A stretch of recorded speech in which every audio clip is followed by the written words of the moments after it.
वाजिद की सरकारी रिहाइशगाह में दाखिल हुए। तोड़फोड़ की लाखों की तादाद में शहरी ढाका की सड़कों पर मौजूद। आलमी मीडिया के मुताबिक हसीना वाजिद ने महफूज मकाम पर मुंतकली से पहले तकरीर रिकॉर्ड कराने की कोशिश की, लेकिन उन्हें मौका नहीं दिया गया। बांग्लादेश के आर्मी चीफ वकारुल जमान का कौम से खिताब, अबूरी हुकूमत बनाने का ऐलान। आपको बता रहे हैं, हज़ारों लोग हसीना वाजिद की रिहाइशगाह में दाखिल हुए। तोड़फोड़ की लाखों की तादाद में शहरी ढाका की सड़कों पर मौजूद हैं। बांग्लादेश के अवाम ने हसीना वाजिद की हुकूमत का तख्ता उलट दिया है। बांग्लादेशी वज़ीर आज़म हसीना वाजिद मुस्ताफ़ी होकर फ़ौजी हेलीकॉप्टर पर भारत चली गई हैं।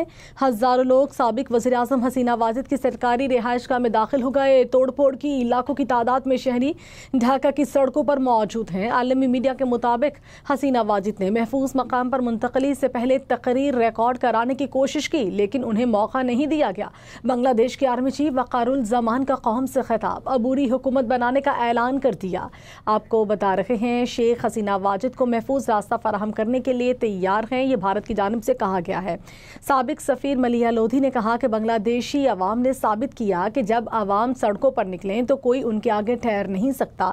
हसीना वाजिद की हुकूमत का जाना भारत के लिए बड़ा धचका है, क्योंकि वो भारत नवाज थी। खतरे पर इसके असरात का जायजा लेना कबल वक्त है। हसीना वाजिद के दौर में किसी हद तक मुआशी तरक्की हुई, लेकिन नाइंसाफी और इंसानी हुकूक के हवाले से सूरत हाल मुतासिर कुन रही। एक पहले तो ये है कि इसका बांग्लादेश पे क्या असर पड़ेगा, और उस पर तो मैं यही कहूँगी कि ये अवामी ताकत का जो मुजाहरा है, जाहिर है उससे जो चीज़ साबित हुई है वो ये कि जब अवाम सड़क पे आ जाती है तो उसके सामने कोई नहीं खड़ा हो सकता। हसीना वाजिद की हुकूमत ने किस किस्म की रिप्रेशन इस्तेमाल की स्टूडेंट्स के खिलाफ, नौजवानों के खिलाफ, और उससे वो रोक नहीं पाए डेमोन्स्ट्रेशन।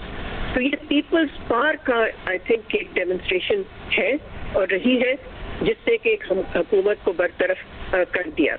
जहाँ तक खित्ते का ताल्लुक है, मेरा ख्याल है कबल वक्त है कहना, इसलिए कि हमें ये नहीं मालूम कि अगली हुकूमत की शक्ल क्या होगी, क्या वहाँ फौजी हुकूमत होगी या वहाँ इंतखाबात होंगे, हमें नहीं मालूम। लेकिन ये ज़रूर है कि हसीना वाजिद बहुत ही प्रो इंडिया थी, एंटी पाकिस्तान थी, तो इस पे जाहिर है भारत को तो धचका मिला होगा और मिलेगा। लेकिन जैसे मैंने कहा, अभी कबल वक्त है कहना कि खित्ते पे इसके असरात क्या होंगे। लेकिन ये ज़रूर है कि अवामी ताकत के ज़रिए जिस तरह से हुकूमत बरतरफ हुई है, वो तो एक बहुत ही एक स्ट्रॉन्ग मैसेज भेजती है मुख्तलिफ हुकूमतों को। आप उनसे पूछें जो कि सड़कों पे निकले हैं, तो जाहिर है वो तो यही कहेंगे कि ये जो दौर था ये बड़ा रिप्रेसिव दौर था, इसमें किसी हद तक मुआशी तरक्की हुई बांग्लादेश में, लेकिन हाल में उनकी जो इकोनॉमी है वहाँ पर बेरोजगारी, इन्फ्लेशन और ये सारी इश्यूज जो थे, इकोनॉमिक इश्यूज, इसका भी असर हुआ। इसकी वजह से लोग बाहर निकले सड़कों पे। शुरू तो जाहिर है सिर्फ स्टूडेंट से हुआ ये प्रोटेस्ट, लेकिन फिर ये फैल गया और अवामी सतह पे भी ये हमने देखा कि अवाम की इन्वॉल्वमेंट हुई। तो बहुत मुश्किल है कहना कि जी ये इकोनॉमिक कोई इन्होंने बहुत ही गेन किया इस पीरियड में, बिल्कुल नहीं।